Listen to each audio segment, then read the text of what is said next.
Hello friends, तो कैसे हैं आप लोग। आशा करता हूँ अच्छे होंगे। तो आज हम लोग कंटिन्यू करने वाले हैं प्रैक्टिस सेट नंबर 6 जो हम लोग स्टार्ट किए थे शिवांगन पब्लिकेशन का जो न्यू अपडेट बुक आया था, ठीक है, जिसमें 30 जो था वो प्रैक्टिस सेट दिया गया है। और यह हम लोग जो है स्टार्ट किए थे झारखंड से सील का जो एग्ज़ाम होने वाला है 28 जनवरी और 4 फरवरी को, उसको देखते हुए यह स्टार्ट किया गया है। और एग्ज़ाम से पहले आपको पूरा जो है वो सेट कंप्लीट करवा दिया जाएगा, ठीक है। तो कृपया जो भी चैनल पर नए हो सब्सक्राइब कर दें, लाइक कर दें, बेल आइकन दबा दें और अलग अलग रिलेटेड ग्रुप में शेयर कर दें। बाकी जो 1 से 5 तक प्रैक्टिस सेट नहीं देखे हैं उनके लिए प्लेलिस्ट बना दिया गया है और प्लेलिस्ट का लिंक इस वीडियो के डिस्क्रिप्शन में दे दिया गया है, तो वहाँ से जाकर के आप देख लीजिएगा। इसका पीडीएफ आपको व्हाट्सएप ग्रुप पे प्रोवाइड कर दिया जाता है और व्हाट्सएप ग्रुप का लिंक भी इस वीडियो के डिस्क्रिप्शन में दे दिया गया है, तो वहाँ से जाकर के आप ज्वाइन कर लीजिएगा। आते हैं हम लोग प्रैक्टिस सेट नंबर 6 का फर्स्ट क्वेश्चन देखते हैं। पहला क्वेश्चन है प्रैक्टिस सेट नंबर 6 है, फर्स्ट क्वेश्चन देखते हैं हम लोग, ठीक है। पहला क्वेश्चन दिया गया है,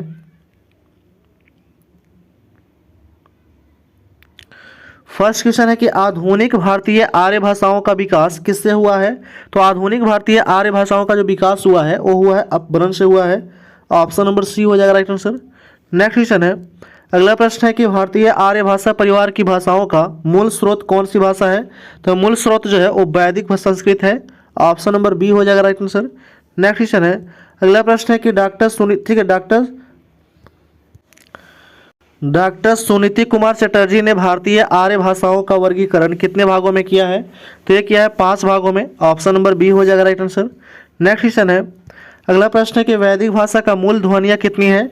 तो वैदिक भाषा का मूल ध्वनियाँ है 52, ठीक है, जिसमें 13 स्वर है और 39 व्यंजन है। ऑप्शन नंबर बी हो जाएगा राइट आंसर। नेक्स्ट क्वेश्चन है, अगला प्रश्न है कि डॉक्टर धीरेन्द्र वर्मा ने वैदिक ध्वनियों की संख्या मानी है कितना। तो ये माना है, ठीक है, 52, 13 स्वर्ण और 39 व्यंजन। ऑप्शन नंबर ए हो जाएगा right answer.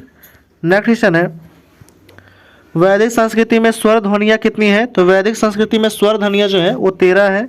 Option number B हो जाएगा राइट आंसर। नेक्स्ट क्वेश्चन है कि वैदिक संस्कृति में धातु के कितने रूप मिलते हैं।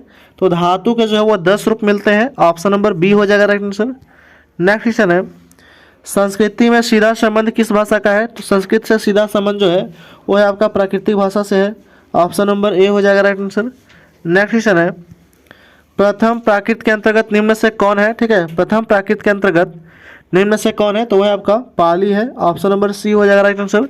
नेक्स्ट क्वेश्चन है, द्वितीय प्राकृतिक साहित्य प्रकृति में नहीं आता है कौन। तो वो नहीं आता, अपभ्रंश नहीं आता है।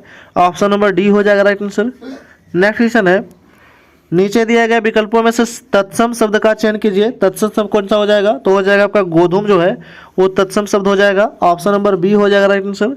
नेक्स्ट क्वेश्चन है, अगला प्रश्न है कि दिनकर जी की मृत्यु कब हुआ था। तो दिनकर जी का मृत्यु हुआ था 1974 में। ऑप्शन नंबर ए हो जाएगा राइट आंसर। नेक्स्ट क्वेश्चन है, अगला प्रश्न है कि अपभ्रंश में कौन से व्यंजन नहीं थे। तो कौन ये थे आपका ड और ढ जो थे वो व्यंजन नहीं थे। ऑप्शन नंबर बी हो जाएगा राइट आंसर। नेक्स्ट क्वेश्चन है, अपभ्रंश में स्वरों की संख्या कितनी है। तो अपभ्रंश में स्वरों की संख्या है 8। ऑप्शन नंबर सी हो जाएगा राइट आंसर। नेक्स्ट क्वेश्चन है, अपभ्रंश व्याकरण के रचनाकर कौन है। तो अपभ्रंश व्याकरण के रचनाकर हैं हेमचंद्र। ऑप्शन नंबर ए हो जाएगा राइट आंसर। नेक्स्ट क्वेश्चन है, पृथ्वीराज रासों के रचनाकर कौन है। तो पृथ्वीराज रासों के रचनाकर हैं चंद्रबरदाई, जो जयसिंह के दरबार में रहते, जो पृथ्वीराज चौहान के दरबार में रहते थे। ऑप्शन नंबर बी हो जाएगा राइट आंसर। नेक्स्ट क्वेश्चन है, अगला प्रश्न है कि कबीरदास की भाषा कौन सी थी। तो कबीरदास की भाषा थी सदुकड़ी। ऑप्शन नंबर सी हो जाएगा राइट आंसर। नेक्स्ट क्वेश्चन है, अगला प्रश्न है कि सखी वे मुझे कहकर जाते हैं प्रस्तुत पंक्ति के रचनाकर कौन है। इसका रचयिता है आपका मैथिली शरण गुप्त है। ऑप्शन नंबर बी हो जाएगा राइट आंसर। नेक्स्ट क्वेश्चन है, अगला प्रश्न है कि हिंदी कविता को छंदों की परिधि में से मुक्त कराने वाले थे कौन। हिंदी कविता को छंदों की परिधि से मुक्त कराने वाले थे कौन। वो था आपका Suryakant Tripathi Nirala. Option number D हो जाएगा राइट आंसर। नेक्स्ट क्वेश्चन है, तितली किसकी रचना है। तो तितली जो है वो जयशंकर प्रसाद की रचना है। ऑप्शन नंबर ए हो जाएगा राइट आंसर। नेक्स्ट क्वेश्चन है, अगला प्रश्न है कि अतीत के चलचित्र के रचयिता कौन है। तो इसका रचयिता है आपका महादेवी वर्मा है। ऑप्शन नंबर सी हो जाएगा राइट आंसर। नेक्स्ट क्वेश्चन है, अगला प्रश्न है कि पल्लव के रचयिता कौन है। तो पल्लव के रचयिता है सुमित्रा नंदन पंत है। ऑप्शन नंबर ए हो जाएगा राइट आंसर। नेक्स्ट क्वेश्चन है, अगला प्रश्न है कि चिंतामणि का रचयिता कौन है। तो चिंतामणि का रचयिता है रामचंद्र शुक्ल है।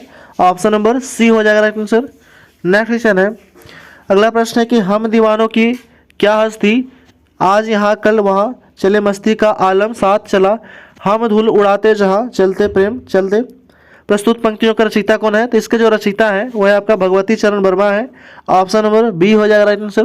नेक्स्ट क्वेश्चन है, अगला प्रश्न है कि निम्नलिखित में से सबसे पहले अपनी आत्मकथा हिंदी में किसने लिखा था? तो हिंदी में लिखा था आत्मकथा Rajendra Prasad. Option number D हो जाएगा राइट आंसर। नेक्स्ट क्वेश्चन है, अगला प्रश्न है कि अबला जीवन हाय तुम्हारी यही कहानी, आंचल में है दूध और आंखों में है पानी, उपयुक्त पंक्तियां में किस काव्य है? तो ये जो काव्य है वह यशोधरा का काव्य है, यशोधरा का। ऑप्शन नंबर सी हो जाएगा राइट आंसर। नेक्स्ट क्वेश्चन है, अगला प्रश्न है कि ध्रुव स्वामी का मूल संदेश क्या है? तो ध्रुव स्वामी का मूल संदेश है प्रेम भावना का विस्तार करना चाहता है। ऑप्शन नंबर ए हो जाएगा राइट आंसर। नेक्स्ट क्वेश्चन है, अगला प्रश्न है कि ध्रुव स्वामी में कितने गीत गाए गए हैं? तो गाया गया है आपका गुप्त वंश और सम्राट समुद्रगुप्त के पुत्र चंद्रगुप्त के काल में से संबंधित है। ऑप्शन नंबर हो जाएगा सी हो जाएगा, ए और बी दोनों। नेक्स्ट क्वेश्चन है, अगला प्रश्न है कि प्रसाद, ठीक है, प्रसाद ने ध्रुव स्वामी के क्या उचित ठहराया है? तो ये उचित ठहराया आपका पूर्ण विवाह को उचित ठहराया है। ऑप्शन नंबर ए हो जाएगा राइट आंसर। नेक्स्ट क्वेश्चन है, हिंदी का प्रथम महाकाव्य कौन सा है? तो हिंदी का प्रथम महाकाव्य है Prithviraj Raso. Option number A हो जाएगा राइट आंसर। नेक्स्ट क्वेश्चन है, अगला प्रश्न है कि पृथ्वीराज रासो के कवि हैं कौन? तो वह आपका चंद्रबरदाई है, ठीक है, जो पृथ्वीराज चौहान के राज दरबार में रहते थे।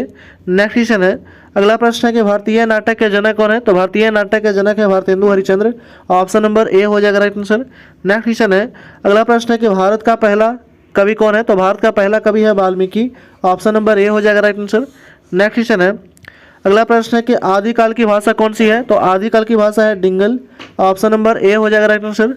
नेक्स्ट क्वेश्चन है, अगला प्रश्न है कि आदिकाल के नामकरण से संबंधित कौन सा सुमेलित है? तो यह सुमेलित है आपका ए और बी दोनों, ठीक है। आचार्य रामचंद्र शुक्ल वीरगाथा काल के और विश्वनाथ प्रसाद मिश्र जो है वो वीर काल के हैं। ऑप्शन नंबर ए और बी दोनों, ठीक है। नेक्स्ट क्वेश्चन है, अगला प्रश्न है कि वीरगाथा काल को चरण काल क्यों कहा जाता है? तो वीरगाथा काल को चरण काल कहा जाता है क्योंकि इस युग में चरण कवियों का द्वारा राजाओं की प्रशंसा में बहुतायत रचना किया गया था। ऑप्शन नंबर ए हो जाएगा राइट आंसर। नेक्स्ट क्वेश्चन है, ध्रुव स्वामी नाटक का विषय क्या है? तो इसका नाटक का विषय है स्त्री के अधिकारों की समस्या और राजा प्रजा संबंधों की समस्या। ऑप्शन नंबर सी हो जाएगा राइट आंसर, ए और बी दोनों। नेक्स्ट क्वेश्चन है, अगला प्रश्न है कि ध्रुव स्वामी नाटक का विशेषता क्या है? तो इसका विशेषता है आपका समस्याओं को प्रस्तुत करने यथार्थार्पक और बौद्धिक तरीकों का प्रयोग, ठीक है। दूसरा है भाषा में व्यंग वक्रोक्ति और तर्क की प्रधानता। ऑप्शन नंबर सी हो जाएगा राइट आंसर, ए और बी दोनों। नेक्स्ट क्वेश्चन है, ध्रुव स्वामी की भाषा क्या है? तो ध्रुव स्वामी की भाषा है सांस्कृतिक साहित्यिक खड़ी बोली। ऑप्शन नंबर ए हो जाएगा राइट आंसर। नेक्स्ट क्वेश्चन है, अगला प्रश्न है कि निम्नलिखित में से संयुक्त व्यंजन कौन से है? तो संयुक्त व्यंजन है आपका छत्र ज्ञ स्र। ऑप्शन नंबर सी हो जाएगा राइट आंसर। नेक्स्ट क्वेश्चन है, निम्नलिखित में से कौन सा वर्ण नासिक है? तो नासिक के वर्ण है आपका यह है। ऑप्शन नंबर ए हो जाएगा राइट आंसर। नेक्स्ट क्वेश्चन है, निम्नलिखित में से कौन सा वर्ण नासिक के है? तो नासिक के वर्ण है कौन सा? म हो जाएगा। ऑप्शन नंबर ए हो जाएगा राइट आंसर। नेक्स्ट क्वेश्चन है, च छ ज झ इया ध्वनियों का क्या कहलाता है? तो यह कहलाता है आपका तालव्य ध्वनियाँ कहलाती हैं। ऑप्शन नंबर सी हो जाएगा राइट आंसर। नेक्स्ट क्वेश्चन है, अगला प्रश्न है कि ट ठ ड ढ न ध्वनियाँ क्या कहलाती हैं? तो यह कहलाती है आपका मूर्धन्य ध्वनियाँ कहलाती हैं। ऑप्शन नंबर बी हो जाएगा राइट आंसर। नेक्स्ट क्वेश्चन है, च छ ज झ ध्वनियाँ क्या कहलाती हैं? तो यह कहलाती है आपका स्पर्श संघर्षी कहलाती है। ऑप्शन नंबर बी हो जाएगा राइट आंसर। नेक्स्ट क्वेश्चन है, अगला प्रश्न है कि निम्न से अल्प प्राण वर्ण कौन से हैं? तो अल्प प्राण वर्ण जो है वो है क और ग। ऑप्शन नंबर ए हो जाएगा राइट आंसर। नेक्स्ट क्वेश्चन है, अगला प्रश्न है कि जिन शब्दों की उत्पत्ति का पता नहीं चलता है उन्हें क्या कहा जाता है? तो उन्हें कहा जाता है देशज कहा जाता है। ऑप्शन नंबर सी हो जाएगा राइट आंसर। नेक्स्ट क्वेश्चन है, अगला प्रश्न है कि निम्न से तालव्य ध्वनियाँ कौन सी है? तो तालव्य ध्वनियाँ है च छ ज झ, ठीक है। ऑप्शन नंबर सी हो जाएगा राइट आंसर। नेक्स्ट क्वेश्चन है, अगला प्रश्न है कि व्यंजन कुल कितने हैं? तो व्यंजन जो है वो कुल कितने हैं? तो 33 है व्यंजन। ऑप्शन नंबर सी हो जाएगा राइट आंसर। नेक्स्ट क्वेश्चन है, अगला प्रश्न है कि निम्न में से घोष वर्ण कौन सा है? तो घोष वर्ण जो है वो है आपका ज जो है वो घोष वर्ण है। नेक्स्ट क्वेश्चन है, निम्न में से घोष वर्ण कौन से है? तो घोष वर्ण जो है वो आपका ग और घ है। ऑप्शन नंबर बी हो जाएगा राइट आंसर। नेक्स्ट क्वेश्चन है, हिंदी वर्णमाला में मूल स्वर कितने होते हैं? तो मूल स्वर जो है वो 4 होते हैं। ऑप्शन नंबर सी हो जाएगा राइट आंसर। नेक्स्ट क्वेश्चन है कि जिस शब्द में किसी वस्तु के गुण दोष कार्य अवस्था इत्यादि का बोध होता है उसे क्या कहते हैं? तो उसे भाववाचक संज्ञा कहते हैं। ऑप्शन नंबर बी हो जाएगा राइट आंसर। नेक्स्ट क्वेश्चन है, निम्नलिखित में से कौन सा शब्द व्यक्तिवाचक संज्ञा नहीं है? तो वह आपका औरत जो है वो व्यक्तिवाचक संज्ञा नहीं है, ठीक है। नेक्स्ट क्वेश्चन है, निम्नलिखित में से कौन सी द्रव्यवाचक संज्ञा नहीं है? तो द्रव्यवाचक संज्ञा नहीं है, घड़ी जो है वो द्रव्यवाचक संज्ञा नहीं है। नेक्स्ट क्वेश्चन है, यह पानी तो सबका है वाक्य में यह क्या है? तो यह जो है एक है सर्वनाम विशेषण है, सर्वनामिक विशेषण। ऑप्शन नंबर डी हो जाएगा राइट आंसर। नेक्स्ट क्वेश्चन है, कौन सा शब्द भाववाचक संज्ञा नहीं है? तो भाववाचक संज्ञा नहीं है वो आपका मिठाई जो है वो भाववाचक संज्ञा नहीं है। नेक्स्ट क्वेश्चन है, निम्नलिखित में से व्यक्तिवाचक संज्ञा बताइए। तो व्यक्तिवाचक संज्ञा हो जाएगा आपका लाल किला, व्यक्तिवाचक संज्ञा है। ऑप्शन नंबर सी हो जाएगा राइट आंसर।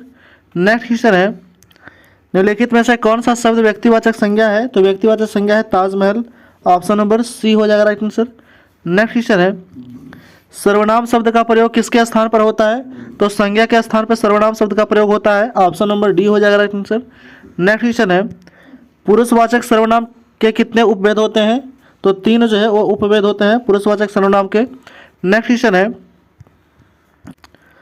निम्नलिखित शब्दों में से कौन सा शब्द पुरुषवाचक सर्वनाम के अंतर्गत रखा जा सकता है? तो ये रखा जा सकता है मैं को। ऑप्शन नंबर ए हो जाएगा राइट आंसर। नेक्स्ट क्वेश्चन है, सर्वनाम शब्दों का प्रयोग भाषा में क्यों किया जाता है? तो ये किया जाता है आपका पूर्ण रुक्ति दोष दूर करने में। ऑप्शन नंबर डी हो जाएगा राइट आंसर। नेक्स्ट क्वेश्चन है, सर्वनाम के कुल कितने भेद होते हैं? तो सर्वनाम के कुल 11 भेद होते हैं। ऑप्शन नंबर बी हो जाएगा राइट आंसर। नेक्स्ट क्वेश्चन है कि सर्वनाम शब्दों में कौन सा कारक नहीं होता है? तो होता है आपका संबोधन कारक नहीं होता है सर्वनाम शब्दों में। ऑप्शन नंबर बी हो जाएगा राइट आंसर। नेक्स्ट क्वेश्चन है, सर्वनाम शब्दों का प्रयोग होता है किसमें? तो सर्वनाम शब्दों का प्रयोग होता है एक वचन और बहुवचन में। ऑप्शन नंबर सी हो जाएगा राइट आंसर दोनों। नेक्स्ट क्वेश्चन है, अगला प्रश्न है कि चरणों में मात्राओं की संख्या के आधे ठीक है आधार पर पमात्रिक छंदों का सही अनुक्रम कौन सा है? तो सही अनुक्रम हो जाएगा आपका चौपाई, पीयूषवर्धक, रोला और गीतिका। ऑप्शन नंबर डी हो जाएगा राइट आंसर। नेक्स्ट क्वेश्चन है, अगला प्रश्न है कि दोहा का रोला के संयोग से बनने वाला छंद कौन सा है? तो आपका कुंडलिया है। ऑप्शन नंबर डी हो जाएगा राइट आंसर। नेक्स्ट क्वेश्चन है, दोहा का लक्षण बताइए। तो दोहा का लक्षण है 24 मात्राएं, 13, 11 पर यति। ऑप्शन नंबर बी हो जाएगा राइट आंसर। नेक्स्ट क्वेश्चन है, अगला प्रश्न है कि काव्य जीवन की आलोचना किसने कहा था? तो काव्य जीवन की आलोचना कहा था मैथ्यू अर्नाल्ड ने। ऑप्शन नंबर ए हो जाएगा राइट आंसर। नेक्स्ट क्वेश्चन है, अगला प्रश्न है कि वर्ड्सवर्थ ने काव्य का प्रतिपाद माना है, क्या माना है? तो जनसाधारण का जनजीवन और प्रकृति को, ठीक है। ऑप्शन नंबर ए हो जाएगा राइट आंसर। नेक्स्ट क्वेश्चन है, अगला प्रश्न है कि प्लेटो शब्द का अर्थ क्या होता है? तो प्लेटो शब्द का अर्थ होता है चौड़ा चपटा। ऑप्शन नंबर सी हो जाएगा राइट आंसर। नेक्स्ट क्वेश्चन है, अगला प्रश्न है कि गणित के ज्ञान के बिना यहाँ कोई प्रवेश करना अधिकारी नहीं है, यह वाक्य कहाँ पर अंकित था? तो यह था आपका प्लेटो की अकादमी प्रवेश द्वार पे। ऑप्शन नंबर सी हो जाएगा राइट आंसर। नेक्स्ट क्वेश्चन है, मैगजीन को हिंदी में क्या कहते हैं? तो मैगजीन को हिंदी में पत्रिका कहते हैं। ऑप्शन नंबर सी हो जाएगा राइट आंसर। नेक्स्ट क्वेश्चन है, अगला प्रश्न है कि क्रिएशन को हिंदी में कहते हैं, क्रिएशन को हिंदी में सृजन कहते हैं। ऑप्शन नंबर ए हो जाएगा राइट आंसर। नेक्स्ट क्वेश्चन है, कमेंटेटर को हिंदी में शब्द का प्रयोग किया जाता है किस लिए? तो कमेंटेटर को जो है समालोचक। ऑप्शन नंबर डी हो जाएगा राइट आंसर। नेक्स्ट क्वेश्चन है, अगला प्रश्न है कि गोदान उपन्यास में झुनिया किसकी पुत्री थी? तो झुनिया जो थी वो भोला की पुत्री थी। ऑप्शन नंबर ए हो जाएगा राइट आंसर। नेक्स्ट क्वेश्चन है, गोदान में होरी के गाय को विष कौन देता है? तो होरी के गाय को विष देता है हीरा। ऑप्शन नंबर बी हो जाएगा राइट आंसर। नेक्स्ट क्वेश्चन है, अगला प्रश्न है कि प्रेमचंद की किस उपन्यास को कृषक जीवन का महाकाव्य कहा जाता है? तो ये कहा जाता है आपका गोदान को। ऑप्शन नंबर सी हो जाएगा राइट आंसर। नेक्स्ट क्वेश्चन है, अगला प्रश्न है कि जब जब धर्म की हानि हुई है राजपूतों ने ही उनकी रक्षा की है, महिला आंचल में यह किसका कथन है? तो यह कथन है पंडितों का। ऑप्शन नंबर ए हो जाएगा राइट आंसर। नेक्स्ट क्वेश्चन है, कायस्थ टोली, ठीक है, कायस्थ टोली के मुखिया विश्वनाथ प्रसाद मल्लिक कहाँ के तहसीलदार थे? तो ये जो थे राजप्रसंगा के तहसीलदार थे। ऑप्शन नंबर ए हो जाएगा राइट आंसर। नेक्स्ट क्वेश्चन है, अगला प्रश्न है कि किसके दादाजी महारानी चंपावती को स्टेट सिपाही थे? तो थे आपका विश्वनाथ प्रसाद। ऑप्शन नंबर बी हो जाएगा राइट आंसर। नेक्स्ट क्वेश्चन है, अगला प्रश्न है कि महिलांचल में यादव दल के मुखिया कौन थे? तो यादव दल के मुखिया थे आपका Khilawan Yadav. Option number B हो जाएगा राइट आंसर। नेक्स्ट क्वेश्चन है, महिलांचल में किस टोली में 12 मास शाम को अखाड़ा जमता है? तो यह जमता था आपका यादव टोली में। ऑप्शन नंबर बी हो जाएगा राइट आंसर। नेक्स्ट क्वेश्चन है, अगला प्रश्न है कि श्रीलाल शुक्ल को उत्तर प्रदेश में कौन सी सेवा के लिए चुने गए थे? ये चुने गए थे आपका सिविल सेवा के लिए चुने गए थे श्रीलाल शुक्ल। ऑप्शन नंबर बी हो जाएगा राइट आंसर। नेक्स्ट क्वेश्चन है, राग दरबारी उपन्यास में बेला किसकी प्रेमिका थी? तो बेला जो थी वो बद्री पहलवान की प्रेमिका थी। ऑप्शन नंबर डी हो जाएगा राइट आंसर। नेक्स्ट क्वेश्चन है, अगला प्रश्न है कि राग दरबारी उपन्यास में राजनीति का अड्डा निम्नलिखित में से कौन सा स्थान बन गया था? तो एक कॉलेज बन गया था। ऑप्शन नंबर बी हो जाएगा राइट आंसर। नेक्स्ट क्वेश्चन है, अगला प्रश्न है कि मधुआ कहानी में शराब न पीने के सौगंध किसे लेनी पड़ी? तो ये लेना पड़ा था आपका शराबी को, शराब न पीने की सौगंध लेनी पड़ी थी शराबी को। ऑप्शन नंबर बी हो जाएगा राइट आंसर। नेक्स्ट क्वेश्चन है, चल आज से तुझे सना देना सिखाऊंगा, यह कथन मधुआ कहानी में किसका है? तो यह जो है आपका शराबी का है। ऑप्शन नंबर सी हो जाएगा राइट आंसर। नेक्स्ट क्वेश्चन है, अगला प्रश्न है कि इनमें से कौन सी कृति उपन्यास है? तो है आपका इरावती जो है एक उपन्यास है। ऑप्शन नंबर सी हो जाएगा राइट आंसर। नेक्स्ट क्वेश्चन है, कभी भी रह ठीक है कहीं भी रह सकूंगा पर उस ठाकुर की नौकरी न कर सकूंगा, मधुआ कहानी में यह किसने कहा था? तो यह कहा था आपका मधुआ ने कहा था। ऑप्शन नंबर बी हो जाएगा राइट आंसर। नेक्स्ट क्वेश्चन है, अगला प्रश्न है कि मधुआ कहानी के लेखक कौन है?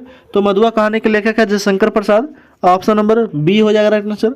नेक्स्ट क्वेश्चन है, प्रसाद जी का परिवार किस प्रसिद्ध परिवार का था? तो यह था आपका सुधानु शाही साहू परिवार का था। ऑप्शन नंबर ए हो जाएगा राइट आंसर। नेक्स्ट क्वेश्चन है, अगला प्रश्न है कि ठाकुर का कुआं के संबंध में सत्य कौन सा है? तो सत्य हो जाएगा आपका उपरोक्त सभी क्या है? तो सत्य है। पहला कि इस कहानी के पात्र वर्ग के प्रतिनिधि करते थे। दूसरा है कि इस कहानी में ग्रामीण परिवेश को दर्शाया गया है। तीसरा कि यह कहानी दलित जीवन को आधार बनाकर रखी गई है। ऑप्शन नंबर डी हो जाएगा राइट आंसर उपरोक्त सभी।